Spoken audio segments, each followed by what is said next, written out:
네, 오늘은 특강 세 번째 시간으로 종교개혁자들이 강조했던 중요한 성경의 사상 중에 또 하나인 오직 은혜에 대해서 한번 살펴보도록 하겠습니다. 제가 첫 시간 서론 부분에 말씀드렸듯이 오직 그리스도, 오직 은혜, 오직 믿음 이 세 가지 주제는 서로 깊은 관련성을 맺고 있고 또 유기적으로 서로 뒷받침을 하고 있는 주장 중에 하나입니다.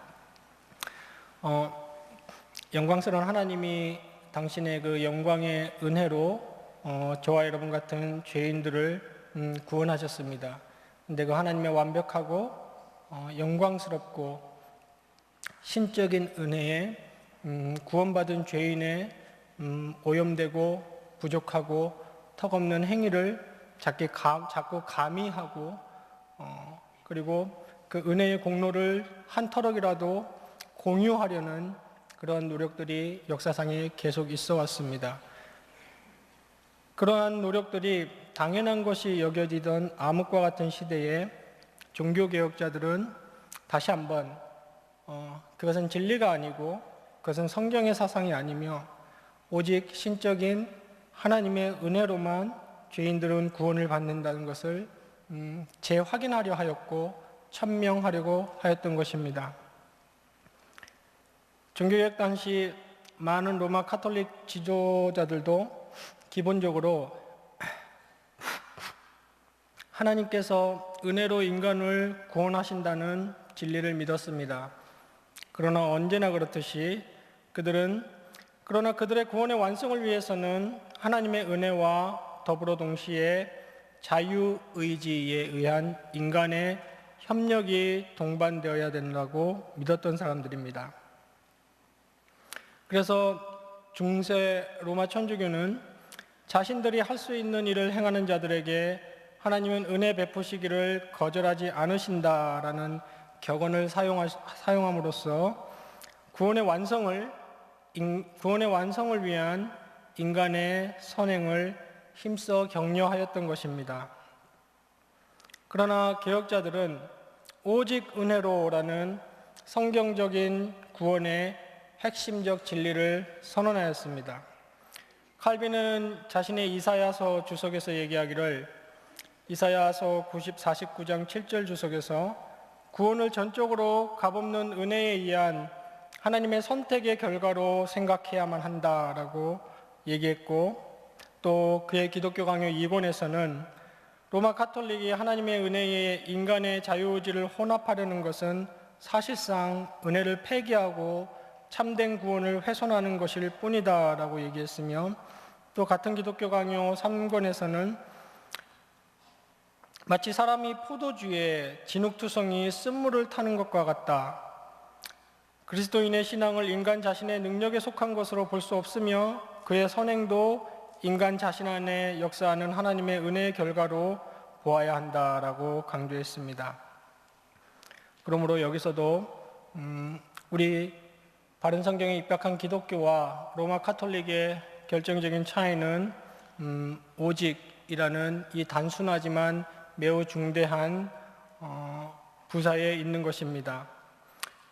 즉 종교개혁자들의 주장대로 인간이 구원을 받는 데는 아무것도 기여하지 않습니다. 오직 하나님의 은혜로 말미암는 하나님의 단독 사역인 것입니다.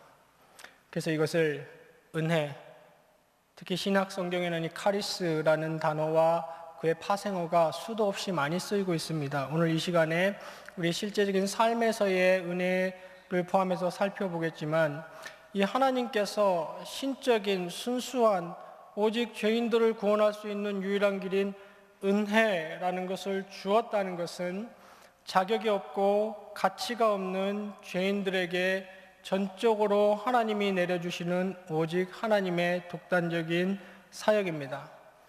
하나님은 자신의 택자들을 구원하시고 그 사람들을 죄에서 구원하는 데 있어서 한 터럭도 아무에게도 아무 빚도 지지 않으십니다. 그리고 그것을 마침표를 찍어야 할 어떤 행위나 공로나 요소를 우리 같은 한없고 더러운 죄인 편에 남겨두시는 분이 아닙니다. 그러므로 이 오직 은혜, 인간을 구원하는 데 있어서 오직 은혜로만 구원을 받는다는 것은 성경신학적으로 살펴보아도, 또 역사신학적으로 조망을 해보아도, 또 조직신학적으로 정리를 해보아도, 아무리 다방면으로 살펴보아도 인간을 구원하는 데는 오직 하나님의 은혜만이 우뚝 섭니다. 이것이 그토록 중요한 이유는 이러한 그냥 하나님의 은혜에다가 인간의 공로가 포함되는가, 아니면 오직 하나님의 독단적인 은혜로만 되는가 하는 것은 개혁주의자들이 표현하는 대로 우리 교회의 서고 넘어짐의 문제입니다. 이 교리를 어떻게 확립하고 이 교리를 어떻게 바르게 믿는지에 따라서 하나님의 교회가 넘어지기도 하고 서기도 하는 것입니다. 이것은 에세이에 해당하는 것으로서 단순한 성경 해석상의 차이도 아니고 침례교나 감리교나 장로교나 성결교가 조금씩 차이를 보이는 베네 에세이, 중요하지 않은 부분의 차이가 아니고 매우 결정적인 차이입니다. 그러므로 인간의 공로를 구원에 포함시킬 것인지 오직 하나님의 은혜만을 강조해야 할 것인지는 우리 교회가 반드시, 그리고 신자 한 사람 한 사람이 자신의 매일의 신앙생활 가운데서 확립하고 또 확립하고 다시 한번 되새겨야 할 중요한 교리 중에 하나인 것입니다. 중세시대에 그토록 로마 카톨릭이 강조하던 인간의 행위, 인간 자신을 구원하는 데 있어서 사람의 행위에 누구보다 뒤지지 않는 열심을 내던 사제가 있었습니다. 여러분 잘 아시는 마틴 루터인데요. 그는 거의 천재에 가까운 명석한 우수생이었을 뿐만 아니라 수도원에서도 타의 추종을 불허하는 열심과 그리고 열정을 가진 경건 생활을 하는 사람이었습니다. 그러나 루터가 자신의 그러한 인간의 행위에 함몰되면 함몰될수록 소위 말하는 ransack, 샅샅이 다 뒤져서 하나도 안 빼고 내가 하나님 앞에 행위로 옳게 서려고 하면 할수록 루터에게 찾아온 것은 구원의 평안이나 구원의 확신 같은 것은 결코 아니었습니다. 그렇게 행위에 몰두하면 할수록 경건 생활을 하고 기도를 하고 성경을 읽고 하루에 수시간씩 기도를 하고 이것으로 스스로 하나님 앞에 의롭게 되고 구원을 얻으려고 노력하면 할수록 루터에게 찾아온 것은 공포와 불안이었습니다. 이 정도면 내가 됐을까? 내가 무엇을 빼먹고 있는 건 없을까? 얼마나 해야 되나? 4시간을 기도했는데 5시간을 해야 되나? 그리고 루터의 일화를 살펴보면 고해성사를 마치고 나오는 길에 또 어떤 죄가 생각나서 다시 들어가곤 하였다고 합니다. 그래서 그 고해성사를 받는 사제가 귀찮아서 그러한 사소한 것은 집에 가서 혼자 좀 해결하라고 할 정도로 철저함을 기했던 사람입니다. 그래서 루터는 로마서 1장 17절에 나오는 복음에는 하나님의 의가 나타나서라는 이 하나님의 의를 공포의 의, 심판하시는 의, 우리가 행위로 하나님 앞에 완전하지 못하면은 하나님께서 가만두지 않으시는 angry God, 그리고 그 오른쪽에 앉아있는 angry Jesus, 이 하나님, 그런 하나님의 성난 의로 여겼기 때문에 자신의 행위로 어찌하든지 그 하나님의 의를 만족시키려고 했고, 하면 할수록 자신의 무능과 자신의 죄성과 자신의 유한성과 성경이 요구하는 의 앞에 자신의 노력이 얼마나 가치가 없는 것인지를 깨달을 수 있을 뿐이었습니다. 그러던 차에 루터는 비텐베르그 대학의 교수로 인용이 되면서 로마서를 연구하기 시작했고, 로마서 1장 17절에서 복음에는 하나님의 의가 나타나서 믿음으로 믿음에 이르게 하나니 기록된 바 오직 의인은 믿음으로 말미암아 살리라 함과 같으니라 라는 말씀에, 여기 복음에 나타나는 의가 자신이 여태껏 생각했던 진노하고 벌하고 인간으로 하여금 완벽한 행위를 요구하는 의가 아니라 인간을 의롭게 하시고 인간을 용서하시고 그리스도 안에서 믿음으로 말미암아 인간을 의인으로 칭해 주시는 그런 의, 자신이 여태까지 생각했던 것과는 정반대의 의라는 것을 깨닫게 되었던 것입니다.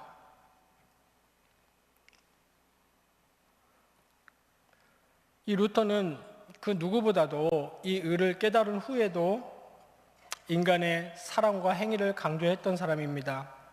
1522년에 그가 위텐베르그 교회에서 했던 8편의 설교를 자세히 연구해 보면은 얼마나 행위와 도덕적인 행위와 종교적인 행위와 경건한 행위를 많이 강조했던 사람인지를 모릅니다. 오늘날의 많은 적지 않은 사람들이, 교계 지도자들이 이렇게 얘기를 하곤 합니다.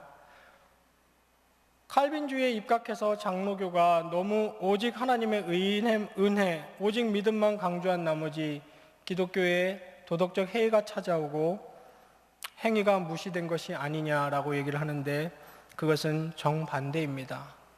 오직 은혜와 오직 믿음을 교회가 도대체 똑바로 가르치지 않았기 때문에 도덕적 해이와 종교적 안위가 찾아온 것입니다. 하나님의 은혜는 그렇게 값싸고 가볍지 않습니다. 인간으로 하여금 성결한 삶과 그리고 거룩한 삶을 요구하는 것이 하나님의 은혜입니다. 그러나 루터가 그러한 것을 강조함에도 불구하고 오직 은혜만 강조했던 이유는 인간이 구원을 받는 데 있어서, 그리고 인간이 그 구원을 마지막까지 확정하는 데 있어서는 오직 은혜만이 작용한다고 강조했던 것입니다.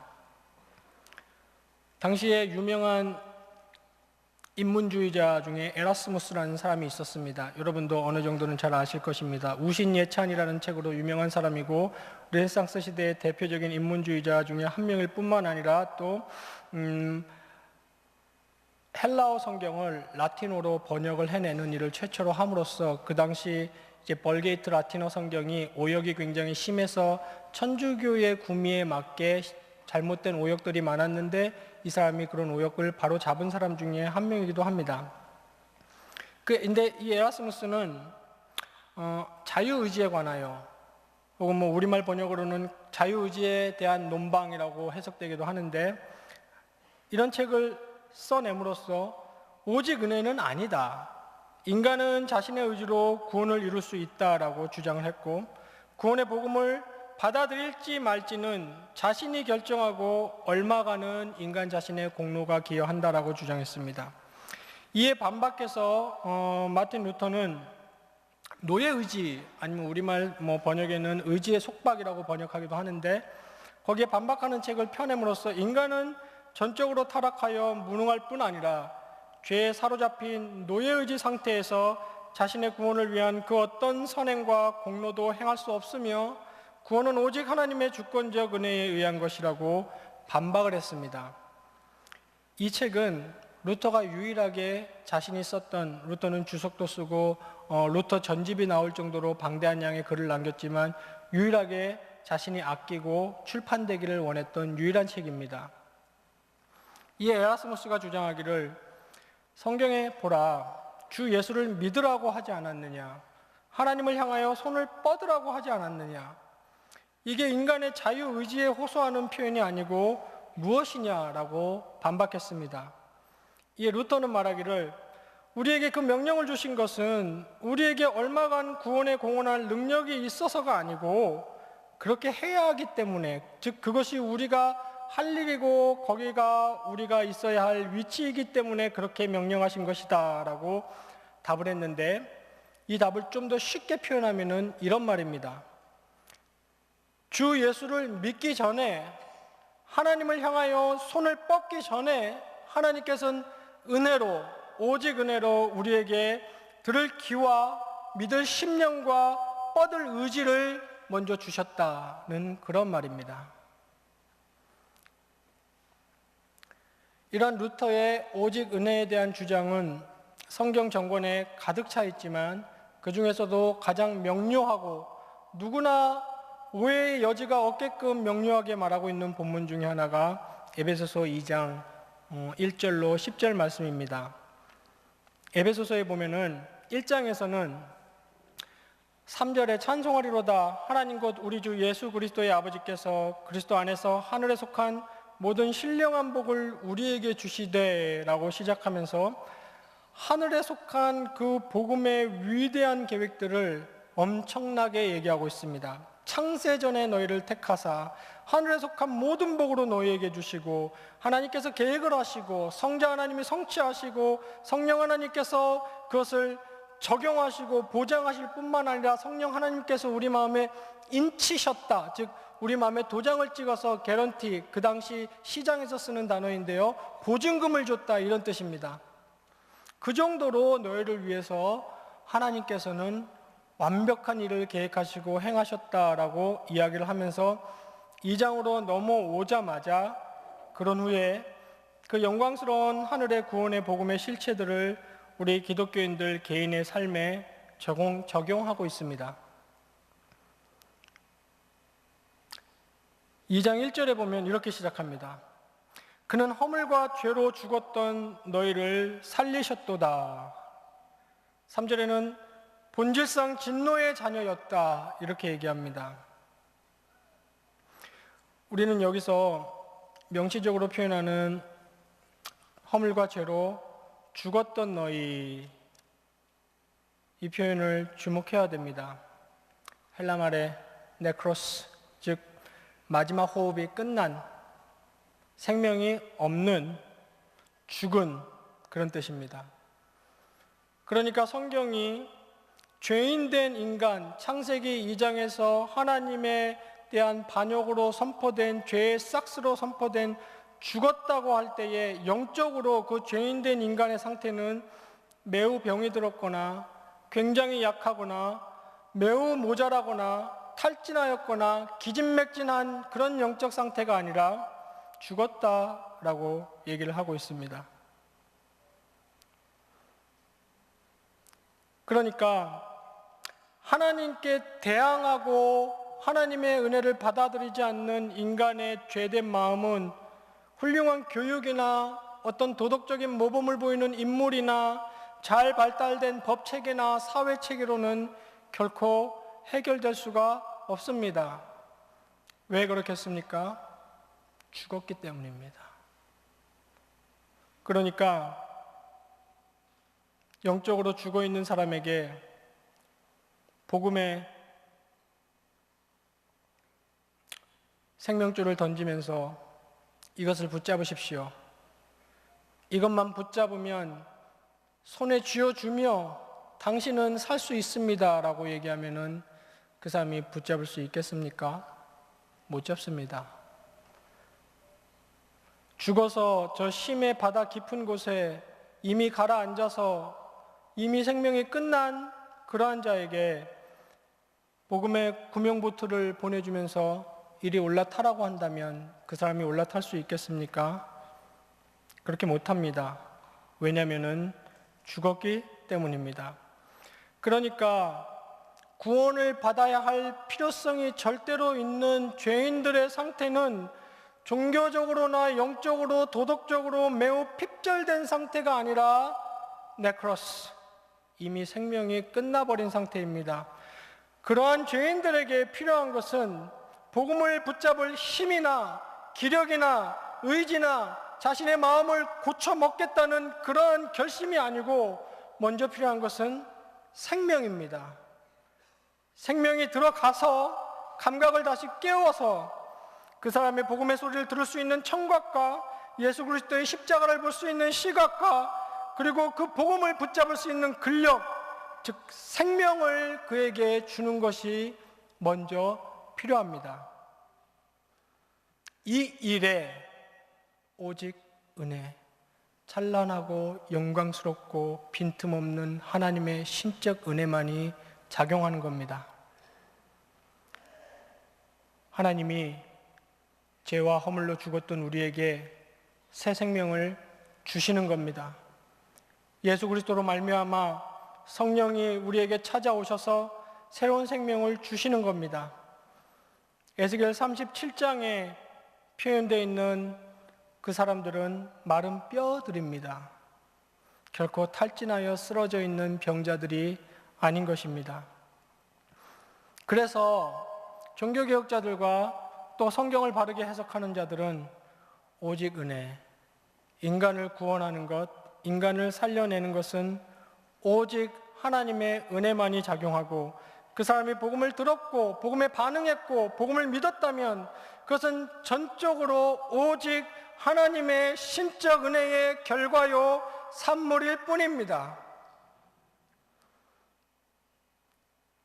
결코 사람의 한낱 유한하고 죄로 오염되어 있는 어떤 행위나 열심을 하나님의 그 은혜로운 구원 행위에 섞으려고 노력해서는 안 됩니다.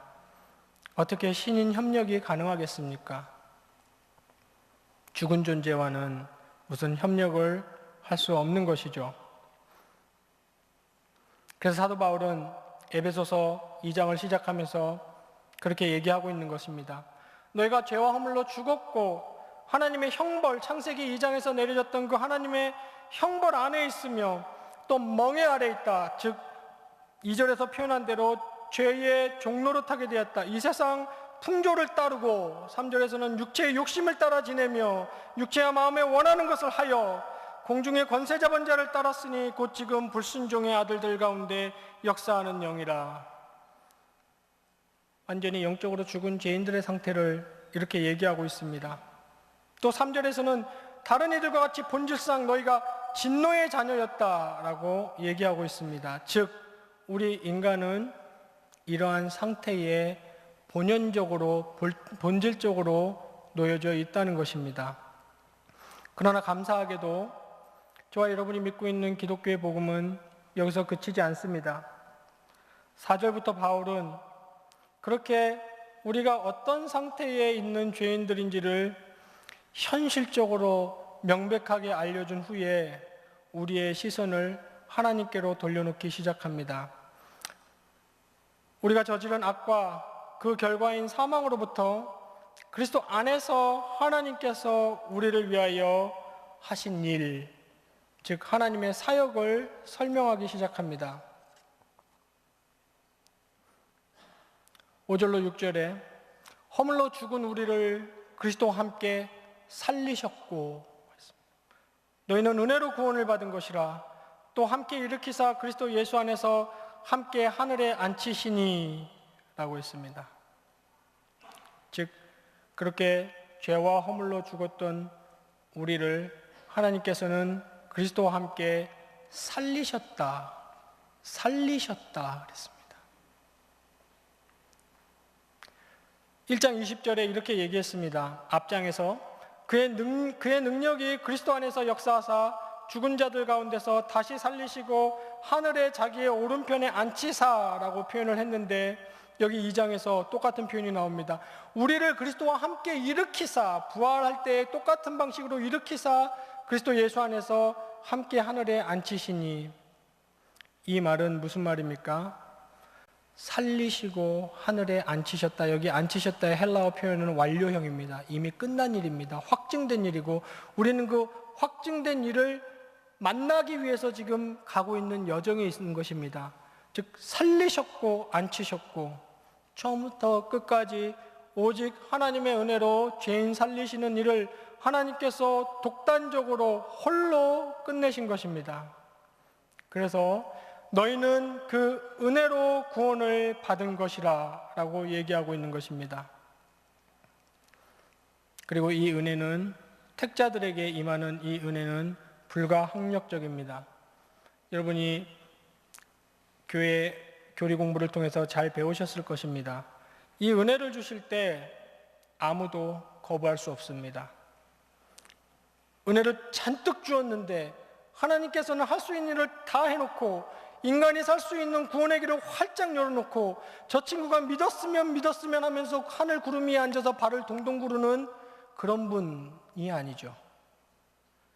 그토록 믿었으면 바랬는데 결국 안 믿고 죽는, 그래서 안타까워해서 어쩔 줄 모르는, 그것은 사람이 하는 일입니다. 하나님께서는 구원하고자 하는 자는 반드시 구원하십니다. 하나님께는 그런 일은 일어나지 않습니다. 왜냐하면 하나님의 은혜는 그렇게 효력 없는 은혜가 아니기 때문이고, 죄인 구원하신 하나님의 은혜는 인간의 조석으로 변하는 행위, 공로가 섞여 있지 않기 때문입니다. 여기에 바로 우리가 선교하고 전도할 수 있는 소망이 있는 것이 아닙니까? 하나님께서 구원하실 자를 반드시 구원한다. 그러니 가서 우리는 전하면 된다. 완벽한 성경의 명제입니다. 이 에베소서를 얘기하면서 사도 바울은 하나님이 그렇게 죄와 허물로 죽었던 죄인들을 구원하게 된, 살려내게 된 동기를 이렇게 표현합니다. 행위에서 난 것이니 아니니 이는 누구든지 자랑하지 못하게 함이라 라고 얘기를 했고, 4절에 긍휼이 풍성하신 하나님이 우리를 사랑하신 그 큰 사랑을 인하여 라고 얘기했습니다. 여기 긍휼로 번역된 단어는 자비입니다. 그러니까 하나님께서 죄인들을 구원하신 동기는 하나님의 자비와 하나님의 사랑입니다. 왜냐하면 하나님께서 오직 하나님의 은혜로 죄인을 구원하실 때, 그리고 하나님께서 성경에 표현한 대로 긍휼히 여길 자를 긍휼히 여기실 때, 사랑하고자 하는 자를 사랑하실 때, 거기에는 하나님 바깥에서 외부적인 요인이 전혀 들어가지 않습니다. 오직 하나님이 결정하시고 하나님의 은혜로, 하나님의 능력으로 하시는 하나님의 주권적인 사랑입니다. 주권적인 은혜입니다. 그러므로 우리 죄인들이 구원받는 그 동기라는 것은 오직 하나님의 자비와 사랑에 있는 것입니다. 그리고 이 에베소서 2장이 마지막으로 얘기하는 것이 하나님께서 우리 같은 죄인들을 구원하신 목적입니다. 7절에 이는 그리스도 예수 안에서 우리에게 자비하심으로써 그 은혜의 지극히 풍성함을 오는 여러 세대에 나타내려 하심이라 라고 했습니다. 하나님께서는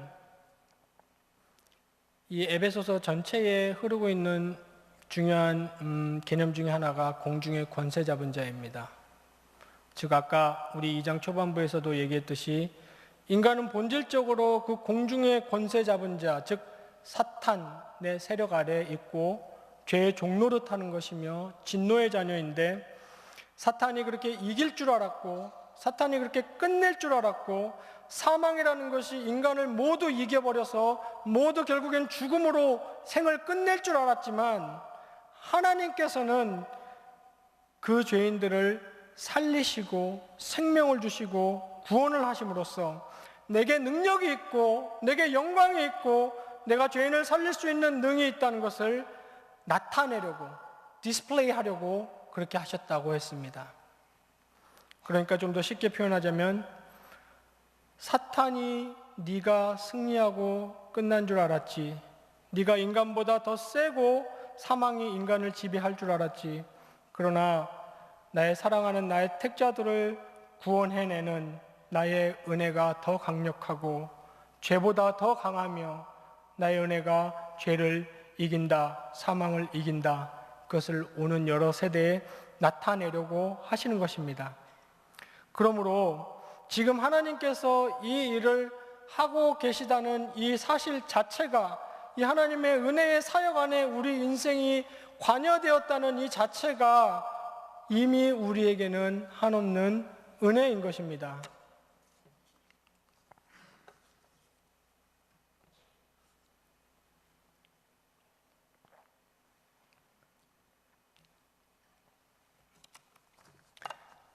하나님의 은혜가 없이는, 혹은 로마 가톨릭이 지금도 여전히 주장하고 있는 대로 인간의 공로가 조금이라도 들어간다면 거기에는 비참함만이 있을 뿐입니다. 오직 은혜, 이 그리스도 밖에는 가망이 전혀 없습니다. 뿐만 아니라 이 세상이 이미 하나님의 은혜 아래 있습니다. 우리가 그것을 여러분 잘 아시듯이 일반 은총이라고 부릅니다. 이 일반 은총이 작용하고 있기 때문에 이 세상이 지금 그나마 이렇게 돌아가고 있는 것이죠. 그러나 이것을 아는 자들, 지혜와 계시의 정신을 받아서 이 그리스도의 비밀을 아는 자들이 바로 그리스도인들이고, 그 은혜를 깨닫고 고백하고 찬양하고 누리는 자들이 바로 그리스도인들인 것입니다. 그러므로 오직 은혜의 원리를 부인하는 자들은 인간 구원을 전능하신 하나님의 손에서 빼앗아 무능한 인간의 손에 넘김으로써 우리의 구원을 근본적으로 불가능하게 하는 복음의 가장 큰 대적임을 잊지 말아야 합니다. 인간 구원을 위한 하나님의 주권적 역사를 단순히 인간의 사역으로 변질시키려는 시도들이고, 그리고 자신의 구원을 위해서 최소한 스스로 무언가 행할 수 있다는 바리새적인 영적 교만이자 어리석음일 뿐입니다. 마침내 우리를 예수 그리스도께로 이끄신 것은 오직 성령 하나님의 은혜에 의한 것임을 우리는 믿습니다. 이 자리에서 다시 한번 오직 하나님의 은혜로만 우리가 진노에서 구출함을 받았다는 것을 재확인해야 합니다. 그렇다면 그 구원의 은혜, 죄인 살려주시고 영원한 생명과 축복을 보장하신 그 구원의 은혜를 우리는 딛고서 일어서야 합니다. 낙심하고 절망하여 주저앉아 있으면 안 됩니다. 왜냐하면 그 구원의 은혜는 우리를 살려내시고 마는 것이 아니고 우리의 삶 한가운데 흘러 들어와 우리를 감싸고 우리를 둘러싸고 있기 때문입니다.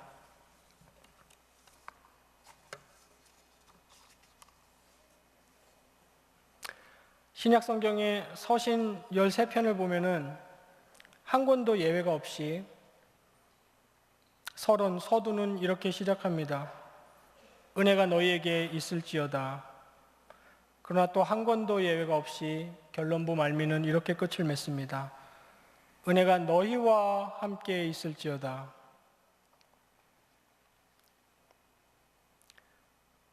여기서는 조금 다른 전치사를 쓰고 있는데 영어 성경으로 보면 좀 더 명백해집니다. To you 그렇게 시작을 해서 with you 이렇게 항상 끝을 맺고 있는 것이죠.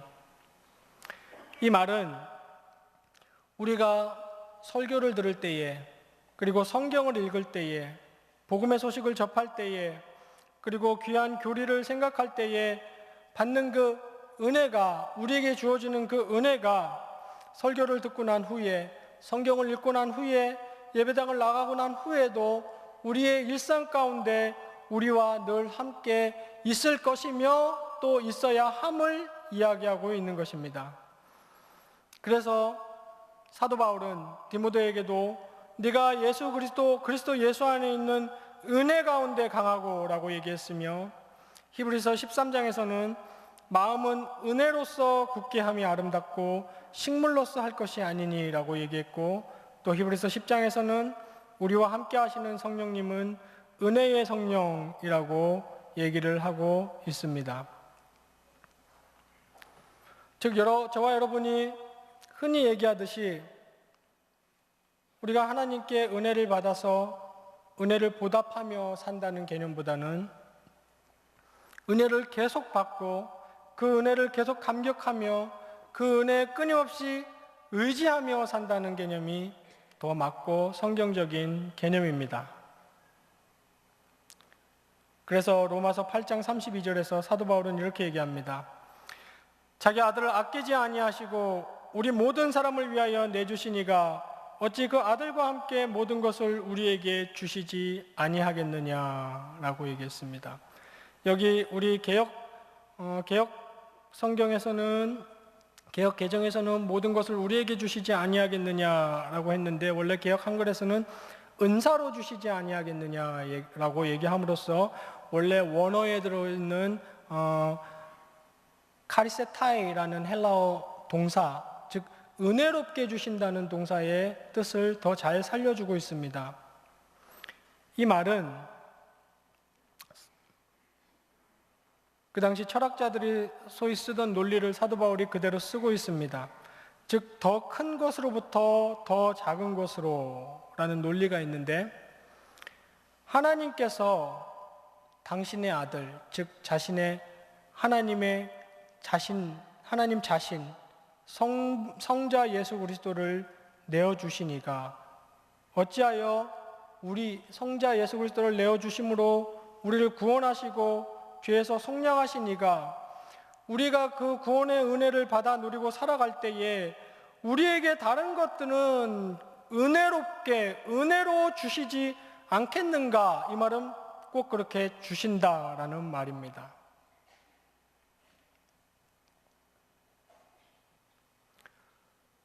그러나 사도 바울의 삶을 보면 자신이 원했던 바랬던 어떤 은혜의 바램을 다 이룬 것 같지는 않습니다. 예를 들어서 고린도후서 12장에 보면은 사도 바울에게는 어떤 육체의 가시가 있었던 것 같습니다. 그것이 무엇인지는 잘은 모르겠지만 보통 사람들이 예견하기를 어떤 안질환, 눈에 안 좋은 안구질환으로 매우 고통을 받았던 것 같습니다. 그런데 이것을 낫게 해달라고 하나님께 간구하였는데 낫지 않았던 것이죠. 그래서 사도 바울이 이렇게 고백합니다. 나에게 이르시기를 내 은혜가 내게 족하도다. 이는 내 능력이 약한 데서 온전하여짐이라 하신지라. 그러므로 도리어 크게 기뻐함으로 나의 여러 약한 것들에 대하여 자랑하리니 이는 그리스도의 능력이 내게 머물게 하려 함이라 라고 얘기했습니다.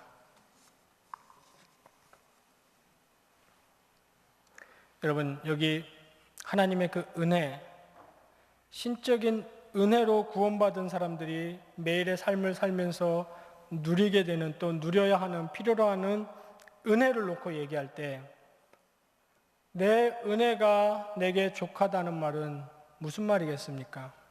이것은 세상 심리학이나 여타 종교에서 말하는 비움? 무슨 비움의 미학? 자기 버림의 철학? 그냥 그것에 안주하고 비우고 버리고 덜어내면 살아갈 힘을 얻게 되고 삶의 평안과 고요가 마음에 깃드는 그러한 것을 얘기하는 것이 결코 아닙니다.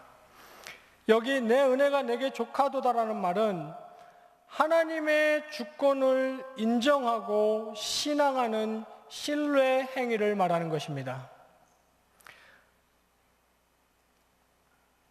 이것을 존 파이퍼 목사님은 거부된 은혜 가운데서도 도우시는 은혜라고 얘기했습니다.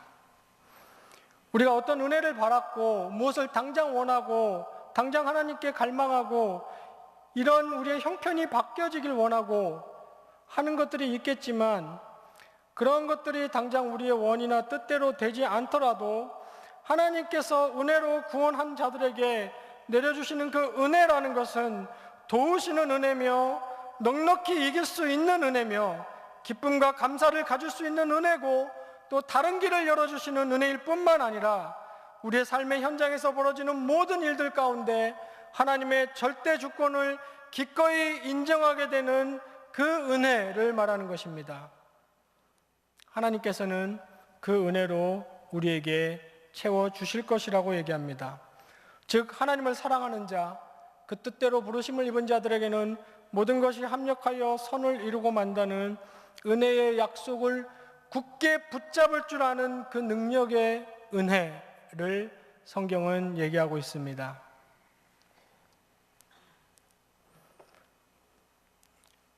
우리는 잘 모르지만 의외로 유명하시고 또 능력 있으시고 또 건전한 설교를 하시는 많은 훌륭한 신학자들이나 목사님들, 설교자들 가운데는 큰 어려움과 환난을 겪었던 사람들이 많습니다.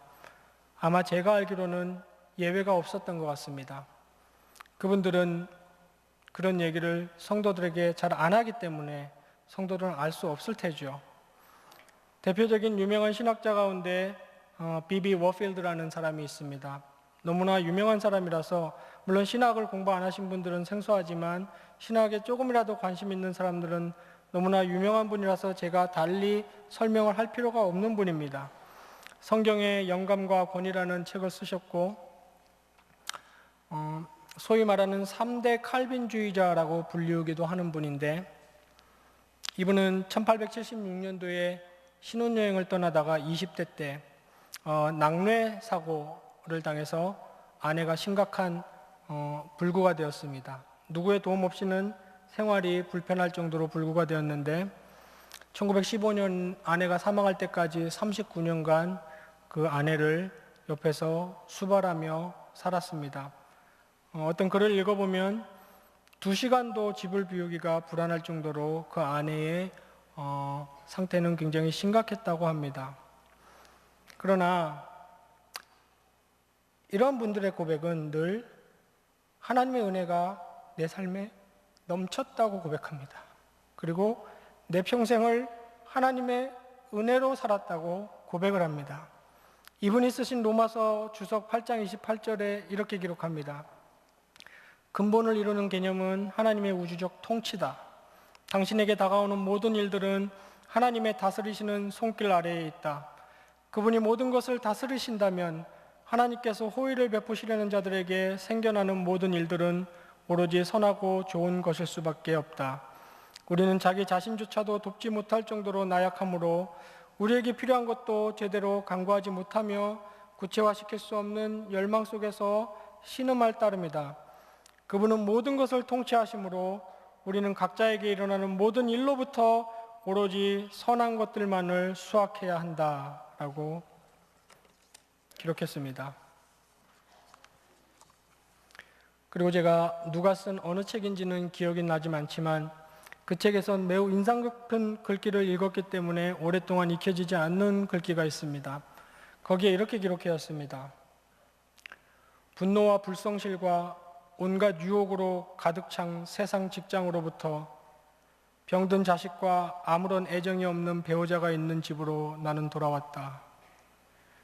지금 나에게 필요한 것은 하나님의 은혜이며 나는 오직 하나님의 은혜에 의지하며 오늘도 감사함으로 살아가고 있다 라고 얘기했습니다.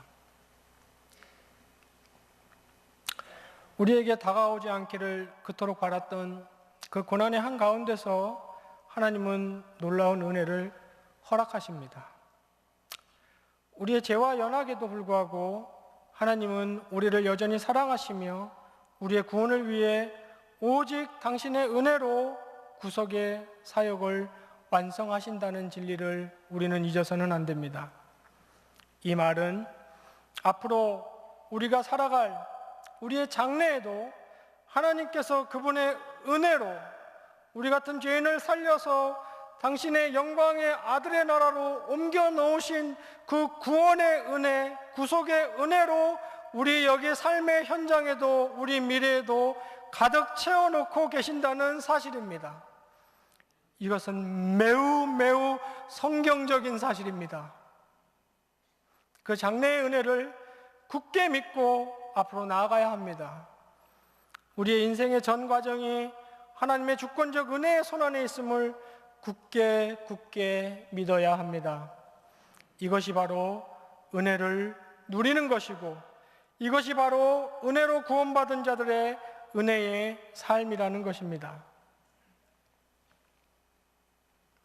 그리고 마지막으로 이 은혜를, 구원의 은혜를 누려서 우리의 삶의 은혜를 누리고 이 은혜로 살아가는, 전적으로 하나님의 은혜에 의지해서 살아가는 기독교인, 그리스도인들이라는 사람의 은혜의 정점은 나누어 주는 것입니다.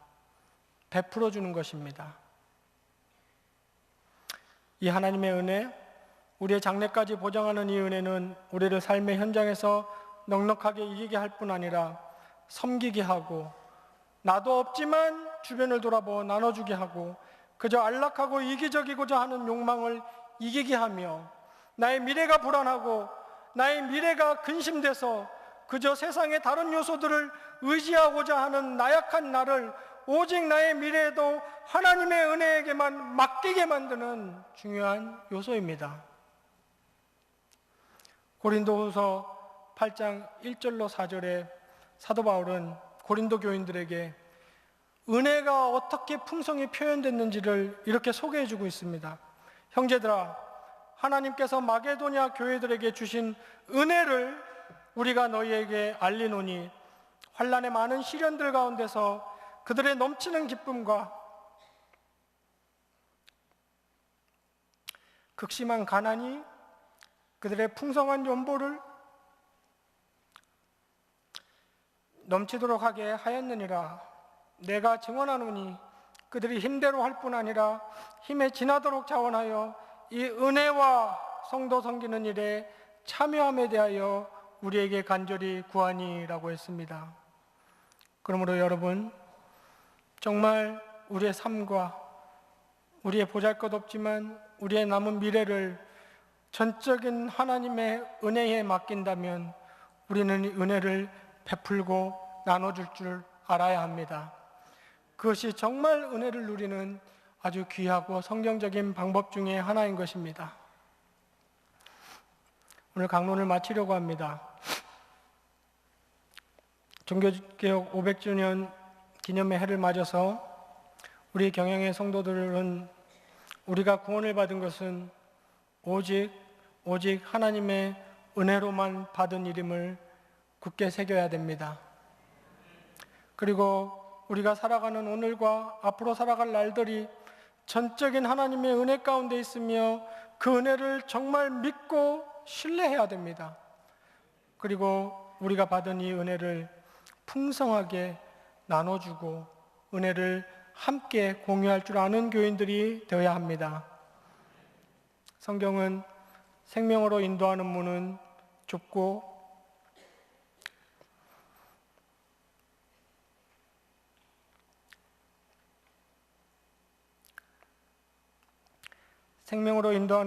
좁고 길이 협착하여 찾는 이가 적음이니라 라고 우리에게 알려주고 있습니다.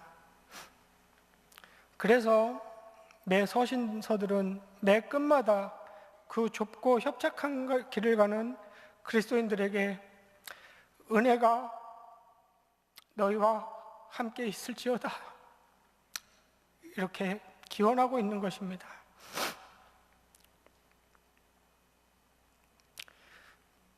진리의 길, 바른 길, 생명의 좁고 협착한 길을 가시는 경영의 모든 성도들에게 하나님의 은혜가 늘 함께 있기를 간절히 바랍니다.